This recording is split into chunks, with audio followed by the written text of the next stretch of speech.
আমি জিলা উপায়ুক্তৰ ওচৰত আজি অহাৰ কাৰণটো সেইটোৱে আমি মচলপুৰ জিলা যুৱ শাখা UPPL হৈ পেলাই আমি ডিষ্ট্ৰিক্ট আজি এখন মেমৰিয়েল নাম দিছোঁ য'ত নেকি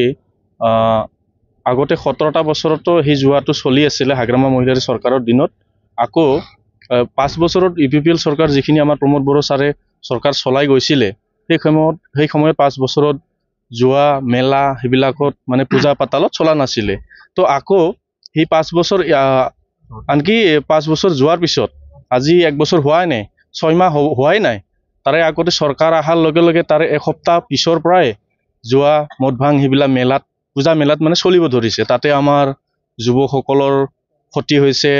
তাতে আমাৰ অৰ্থনৈতিক বহুত মানে ক্ষতি হৈছে তো সেইবিলাক আমি আমাৰ UPPLৰ ফালৰ পৰা আমি এইটো আজিৰ যেটো BPF চৰকাৰৰ প্ৰধান হাগ্ৰামা মহিলাৰী চিফ তেখেতক আমি হেতুই ক'ব বিচাৰিছো যে আপোনালোকে হেতু কথা চিন্তা কৰক যে আমাৰ যাতে যুৱ প্ৰজন্মবিলাক যাতে অসুবিধা নহয় বা বলে আমাৰ যুৱ প্ৰজন্মবিলাকে এটা ভাল দিশৰে যাব পাৰে হেতু চিন্তা কৰি কেনে কাম কৰিব লাগে তো আপোনালোকে কি কৰিছে আপোনালোকে মদ ভাং জুৱা এইবিলাক চলাইছে তো আমাৰ বিটিআৰ অঞ্চলৰ যুৱ যুৱতীসকল মানে বহুত এটা